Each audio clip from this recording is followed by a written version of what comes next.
oxígeno tiene que estar en dos áreas importantes. Uno, antes que ingrese a la circulación y otra en la circulación, ¿no es cierto? Y entre esas dos áreas vamos a tener, ¿qué cosa? Problemas.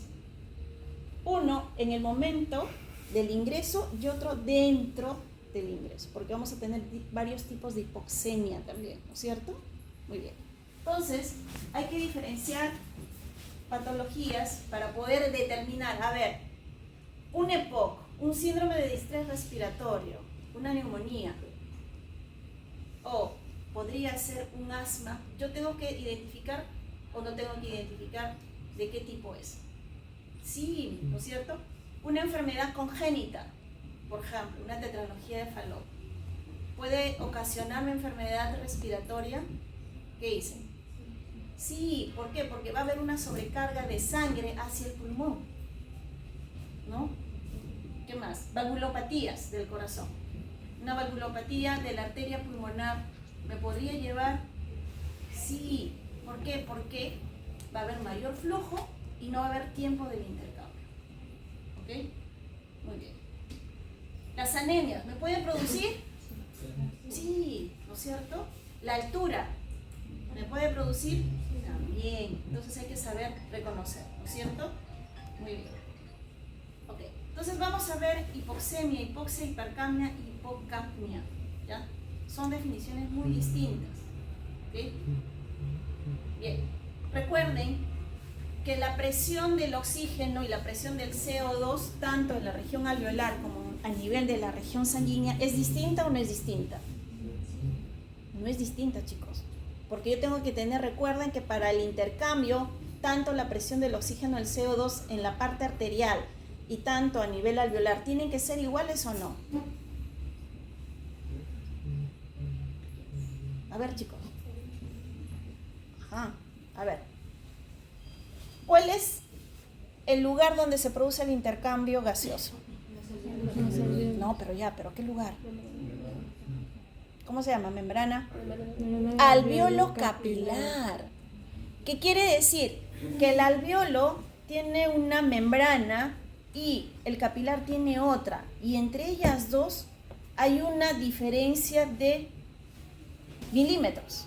¿Qué quiere decir? Que 0.05 es el máximo de grosor que debe tener en la membrana alveolo capilar para que se produzca esa difusión de gases. ¿Por qué tipo de mecanismo? ¿Qué mecanismo utilizo para poder yo hacer ese intercambio gaseoso? ¿Perfusión? ¿Qué difusión? Facilitada, no pasiva, facilitada. Significa que yo debo tener una presión a nivel sanguínea y una presión alveolar de la misma presión en ambos lados para que fluya el intercambio entre el oxígeno y el CO2. Esa es mi condición. Que la membrana alveolo capilar debe tener un diámetro, ¿no? Un tamaño que me pueda permitir esa difusión facilitada de los gases entre el oxígeno y el CO2. Si esa relación se pierde, ahí vienen los problemas. A ver, ¿qué pasa, por ejemplo, en el paciente asmático? ¿Cómo va a estar la membrana alveolar?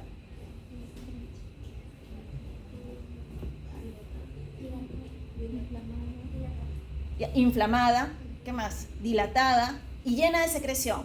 ¿Qué va a pasar? ¿Aumenta o no el diámetro a nivel alveolar? Sí, entonces va a haber diferencia de presión.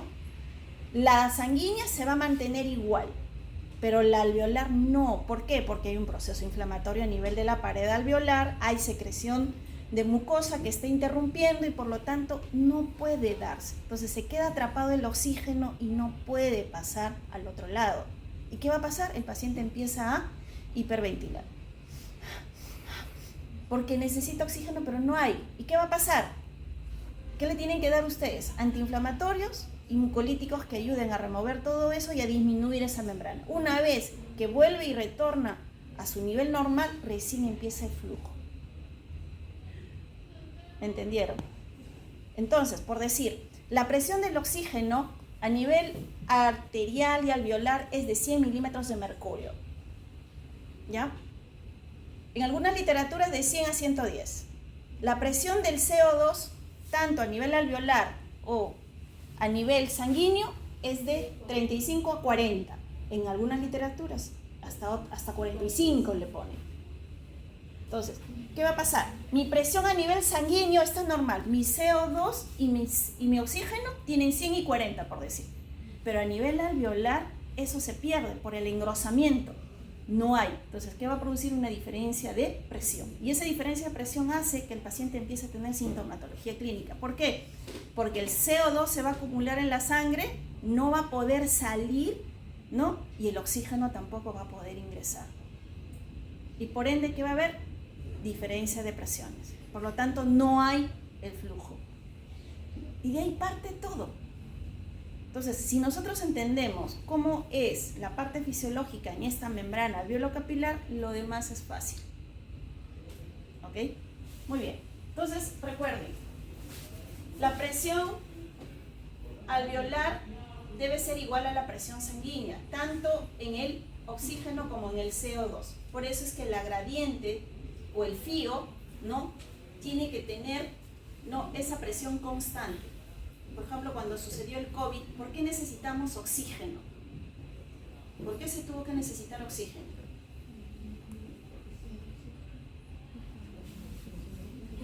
¿Por qué se tenía que necesitar el oxígeno? Porque el COVID hizo lo mismo que el asma. Inflamó todo el proceso bronquial y lo que teníamos y no conocíamos cómo era la fisiopatología de la enfermedad, lo único que hicimos es aumentarle la presión del oxígeno a gran volumen. Si nosotros le poníamos 2 a 3 litros, que es lo normal para llegar a una presión del pulsoxímetro de 95 a más, que era 3 litros, en el COVID tenemos que darle 10 litros. ¿O no? Hemos llegado a dar 10 litros, hasta 12 litros, ¿no? ¿Cuántos tanques de oxígeno se gastaba el paciente COVID? 2 a 3 por día. ¿Ya? Entonces, ¿qué pasaba ahí? La presión que salía del balón del tanque de oxígeno era mayor, que muchas veces eso hizo que se rompiera alveolos. Y el paciente ahorita, ándate, con fibrosis pulmonar. Esa es la consecuencia de haberle puesto por salvarle la vida. No teníamos otra cosa, no sabíamos mucho de la enfermedad, pero ahora nos hemos dado cuenta que al haberle dado 10 a 12 litros, le producimos, ¿qué cosa? Fibrosis, porque se rompieron algunos alveoles o se engrosaron. Dejamos cicatrices. Y la consecuencia lo estamos viendo después de 4 años. Entonces, ahorita en los estudios hemos dado cuenta de eso. En las tomografías y en las aspirometrías que les estamos haciendo al paciente, nos hemos dado cuenta que hemos errado. ¿Pero alguien nos podrá denunciar ahorita? No, porque actuamos solo para salvarle la vida. Entonces, esa es la diferencia, ¿ok? Porque no sabíamos mucho de la enfermedad. Muy bien. Entonces, los gases a nivel de la sangre arterial, vamos a ver, estos son los parámetros normales. Nunca se olviden de esto, ¿ok? Nunca se olviden de esto. La presión del oxígeno va entre 80 a 100 milímetros de mercurio. La presión del CO2 entre 35 a 45. Esto a veces cambia de acuerdo a la literatura, ¿ya? ¿Ok? Este es un promedio. La saturación de oxígeno entre el 95 al 100%, pero ojo, la saturación de oxígeno va a haber un factor importante que lo puede determinar. ¿Cuál es? La presión atmosférica. Porque mi saturación de oxígeno a nivel del mar va a ser entre el 95 a 100, que es lo normal. Pero vete a Huancavelica o Ayacucho. ¿Cuál es mi saturación máxima? Puedo llegar a 90, 92. Me llama un paciente, me dice, doctora, he llegado a Ayacucho por fiestas y me habla así, y estoy saturando 90, 92. Ah, estás bien, tranquilízate. Eso es lo normal por la altura. Y cuando le empecé a hablar, dejó de respirar de esa manera y me empezó a hablar normal. Ah, o sea que yo puedo respirar normal. Sí, puedes respirar normal. No es que te haya hecho mal la altura, no. Por la presión arterial, la saturación baja. A mayor altura, la saturación baja. Me voy a los 4.500, 4.800. El último puesto de salud que un serum va está a 4.800 metros. No sé si a alguno de ustedes les toque, pero mi compañero de promo le tocó. Y no salió en todo el año. Bien por él, porque ahorró mucha plata. ¿ya? Pero no tuvo vacaciones ni nada porque nos daban 15 días. A que salga de la zona donde estaba acá era como viajarse una semana, o sea, por 7 días no tenía caso, ¿no? Exacto. Entonces, la presión atmosférica es uno de los factores que puede cambiar la saturación de oxígeno, ¿ok? Que puede variar de este 95 a 100%, ser menor. ¿Okay? Pero también tengo entendido que las personas que viven allá, como que su saturación sigue siendo normal, ¿no? Como decía, en 95%. Sí, por supuesto, ¿no? Por supuesto. ¿Qué pasa? Que ellos ya se han adaptado, han hecho una adaptación fisiológica normal, ¿debido a qué? Exacto. ¿Cuánto de hemoglobina manejan en altura? Mayor, es 16. Tú que te vayas con 2 estás con la lengua afuera. Caminas 2 cuadras y estás con la lengua afuera y pálida. Pero váyanse un rato porque es bueno. ¿Saben por qué? Porque por la hipoxia van a producir más hemoglobina y si tenían 11 van a llegar con 12. Aumenta la hemoglobina. ¿Por qué? La hipoxia hace, recuerden, ¿no? ¿Qué hace la hipoxia? No, ¿qué hace la hipoxia? Para hacer un mecanismo compensatorio fisiológico. ¿Una qué? Ya, no, pero otra. Vamos. ¿Qué produce? ¿Qué puede producir? ¿Qué produce la hipoxia? ¿Cuál es el mecanismo de compensatorio? ¿Aumento de? No. 2, 3 y fosfato. La hipoxia lo que va a hacer es que el organismo mande a que se produzca más glóbulos rojos. ¿Qué va a producir? ¿La secreción de qué? Eritropoyetina. Eritropoyetina, muy bien. Eritropoyetina. Le va a mandar, el cerebro le va a decir, ¿sabes qué? Riñón, empieza a secretar eritropoyetina porque le está faltando este man que se ha ido con la flaca a Ayacucho por querer lucirse en la fiesta. Y está con una hemoglobina que ya pues no le va a dar ni siquiera para subir 2 cuadras. Porque las calles son paraditas, ¿no es cierto? Ok. Entonces, los que han viajado a Ayacucho ya saben cómo es, ¿no?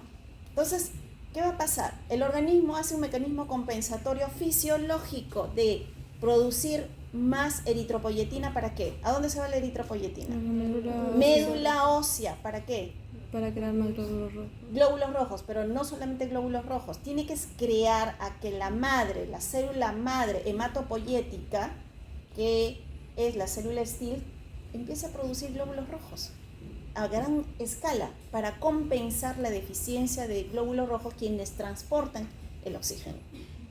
¿Y cuánto tiempo demora? 48 72 horas. Por eso que el periodo de aclimatación, ¿no?, es de 4 días. O sea, si te vas por 4 días, ya vas a pasártela durmiendo con dolor de cabeza. ¿Y la hemoglobina cambia todo el día? ¿En 48 horas puede cambiar? No, 48 horas tiene que producir la cantidad de hemoglobina para que transporte oxígeno. A la semana tú ya tienes una cantidad mayor. Pero recuerden que la hemoglobina tiene todo su proceso. O sea, no es que yo vaya, baje y me saque la hemoglobina y haya subido. No, todavía no. Porque recuerden que vamos a tener hemoglobina circulante y hemoglobina o glóbulos rojos que están en proceso de maduración. Todavía no han llevado hemato, ¿no, chicos? Ya cuando lleven hemato, ahí van a entender que el proceso de maduración pasa por fases o etapas. En este caso, la fase megaloblástica, que es la de los glóbulos rojos, me va a ayudar a producir estos glóbulos rojos en sí a la necesidad o a la hipoxia que yo tengo. ¿Ya? ¿Para qué? Compensar. Yo necesito que él empiece a respirar normal, que ya no se agite, que ya no tenga dolor de cabeza, que ya no tenga la sintomatología, ¿no?, de tener, ¿no?, ese oxígeno abajo. ¿Okay? Y si yo le tomo el pulsoxímetro, la saturación de oxígeno, no va a estar en 92, va a estar en 88, 90, 89. Y me ha pasado, cuando yo me fui a Miserum, a mí me tocó por Ayacucho. Fui sorteada y me tocó por Ayacucho, la parte de la sierra más alta. Yo llegué muriendo porque yo tenía 11 de hemoglobina. Estaba con dolor de cabeza, casi al día siguiente renuncio. Dije, no, renuncio. Pero después cuando escuché la voz de mi padre que me decía, pobre, que tú te regreses, te desheredo. No renuncio. No renuncio. Exacto, ¿no? Veo, ¿no es cierto? No, dije casa, carro, no, mejor me las aguanto. ¿Ok? Entonces, eso. Y cuando yo retorné del serum, tenía 13 de hemoglobina. En un año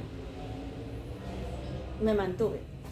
Así es. Entonces, es importante la parte fisiológica en la cual el organismo trata de compensar, ¿no es cierto? Entonces, la hipoxemia, ¿no? Y la hipoxia van a llevar, uno, a que la presión del oxígeno a nivel arterial, la hipoxemia disminuye, como dijo su compañero.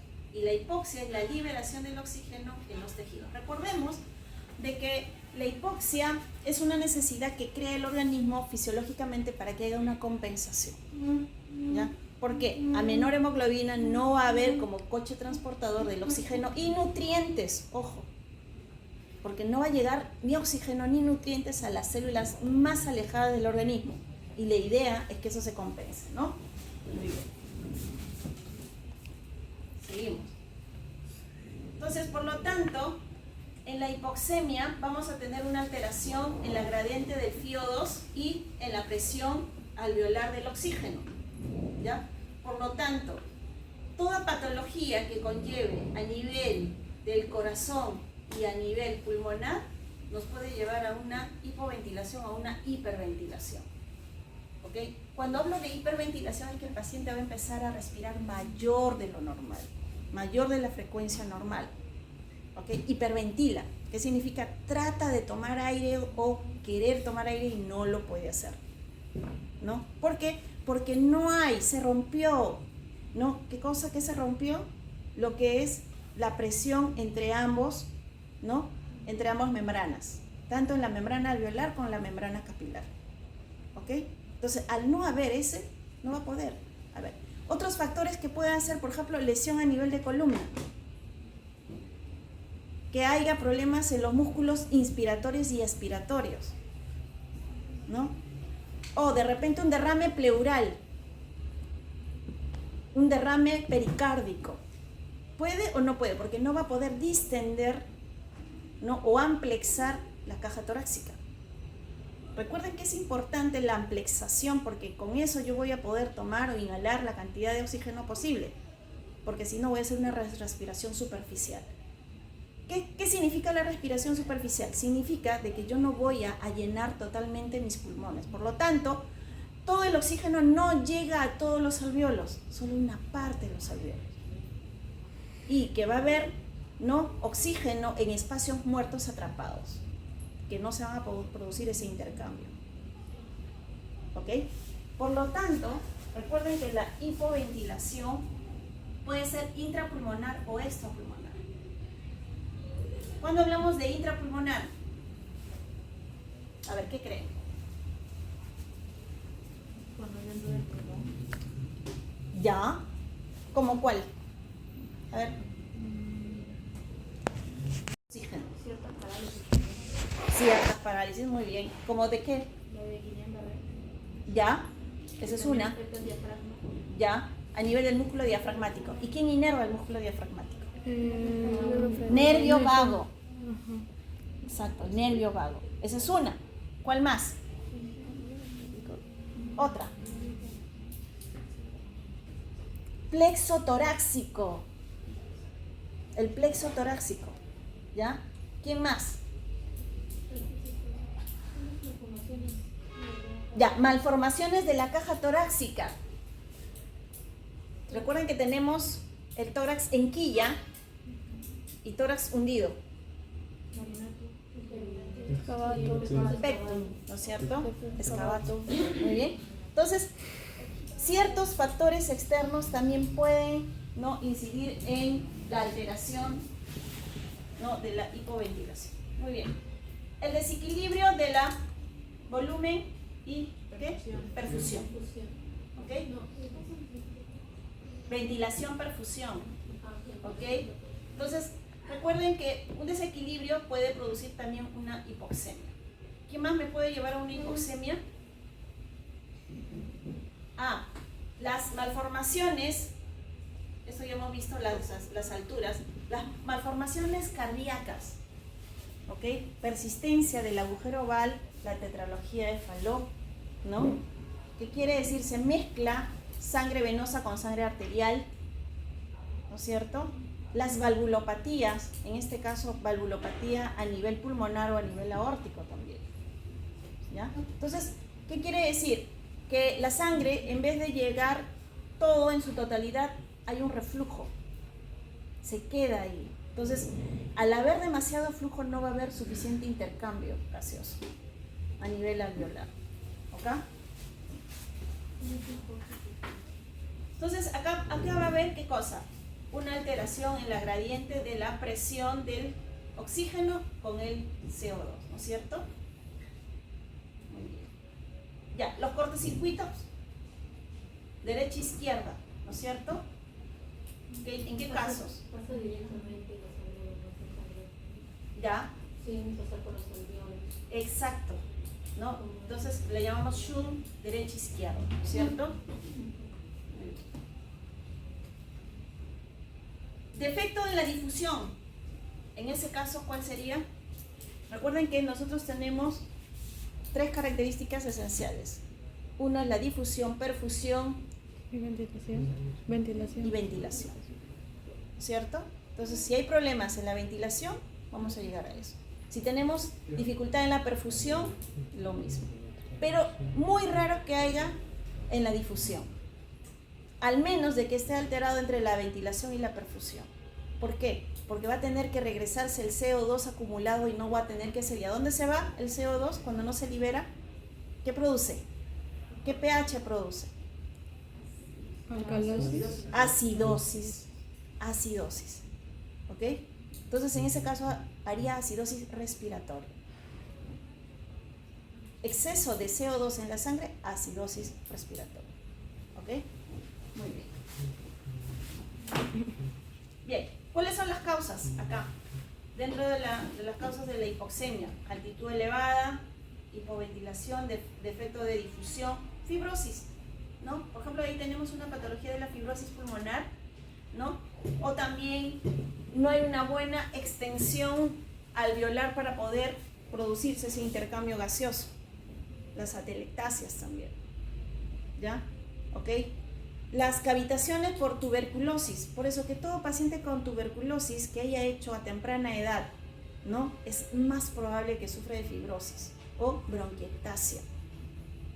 Entonces, esas zonas cavitarias ya dejan de funcionar, no hay difusión de gases y más bien va a ser un nido de microorganismos patógenos. O sea, el paciente tuberculoso persistentemente, si no se ha curado adecuadamente o haya tomado un lóbulo mayor, obviamente va a tener problemas respiratorios. ¿Y ese es un espacio muerto? Claro, no hay perfusión, no hay difusión, no hay ventilación, no hay nada. Prácticamente es una cicatriz. Y recuerden que en esa cicatriz, ¿qué va a haber? Engrosamiento del alveolo. Y al haberse engrosado, ¿qué va a pasar? ¿Se cumple de lo que es el intercambio gaseoso? No, no se va a cumplir. Entonces esa área se vuelve infuncional, no funciona. ¿Ok? ¿Qué más? Entonces recuerden que la hipoxia es la disminución de la liberación de oxígeno hacia los tejidos, ¿no es cierto? ¿Qué pasa? No hay oxígeno a nivel tisular, no llega oxígeno a lo más recóndito y por lo tanto el paciente empieza a tener toda la sintomatología que hemos dicho, por ejemplo, hipoxia por altura, ¿no? ¿Qué va a ser lo mismo hipoxia por anemia? ¿No? Tenemos tipos de hipoxia. Por ejemplo, la hipoxia por anemia, por deficiencia de hemoglobina, el paciente en un inicio empieza a tener sintomatología, pero luego hace compensación, que quiere decir el organismo compensa, como no ha recibido tratamiento, se tiene que adaptar. Y paciente puede estar con anemia moderada de 8 a 9 y está feliz. Y hemos encontrado casos. Pero no siento nada, yo estoy bien, yo puedo correr, yo puedo jugar, y hemoglobina de 8 a 9. No siente, no. Al inicio sentía, pero después ya no. ¿Qué hizo el organismo? Compensarlo. Decir, bueno, ¿sabes qué? Te quedas con eso, ¿no? Y eso lo van a encontrar mucho en su serum cuando vayan. ¿Ya? Entonces, por lo tanto, las causas va a ser disminución del gasto cardíaco, disminución del flujo sanguíneo, hipoxemia, bueno, acá tenemos la anemia, ¿no? Entonces los tipos de hipoxia son hipoxia hipóxica, que es la disminución de la presión del oxígeno, hipoxia isquémica, isquémica también, recuerden, ¿no? Una alteración a nivel del flujo sanguíneo por causas de alteración de la pared vascular también. Por ejemplo, un ateroma, ¿puede disminuir la presión o el flujo sanguíneo? Sí. Un émbolo, un trombo, ¿puede producir una isquemia? Sí. ¿Los émbolos que viajan a nivel sanguíneo pueden producir isquemia pulmonar? Sí. Pueden producir isquemia pulmonar, pueden producir isquemia renal, pueden producir isquemia cardíaca, pueden producir isquemia en todo lugar, hasta cerebral. ¿Ya? Entonces los émbolos, ¿no? Y los coágulos hay que tenerlo bastante con pinzas. La hipoxia anémica por deficiencia de hemoglobina, ¿no? Y la hipoxia histotóxica, ¿no? Por procesos oxidativos en los tejidos, que quiere decir, ¿no? Que a nivel celular, el metabolismo celular se ha alterado. ¿Ok? Muy bien. Y bueno, y la hipercapnia, ¿no? Más que todo, pues es la alteración ya no del oxígeno, sino de ¿quién? Del CO2. ¿Ok? Del CO2. Llevando a trastornos como la acidosis respiratoria, ¿no? Y que estas pueden llevar a condiciones cardíacas como la ICC, insuficiencia cardíaca congestiva. ¿Ya? La hipocapnia, ¿no? Las causas de hipocapnia tenemos las lesiones neurológicas, traumáticas, accidentes cerebrovasculares, los ACV, pacientes hipertensos, también pueden llevar a tener una hipocapnia. Entonces, recuerden que la hipocapnia puede tener efectos negativos sobre el cuerpo, incluyendo mareos, calambres musculares y demás. ¿Por qué? Porque no va a llegar a nivel del tejido tisular. Al no llegar oxígeno a nivel del tejido tisular, quien va a sufrir es el problema del sistema nervioso periférico. Y por eso el paciente empieza a tener calambres y empieza a tener hormigueos. Pareciera una neuropatía periférica. Entonces, si yo no sé la causa cuál es, yo no voy a determinar qué tipo de neuropatía, porque las neuropatías son, una gama. Y dependiendo de la patología y la sintomatología del paciente. ¿Ok? Bien, chicos, ahí lo dejamos. Ya van a entrar el otro grupo, que son las 9. A leer, ¿ya?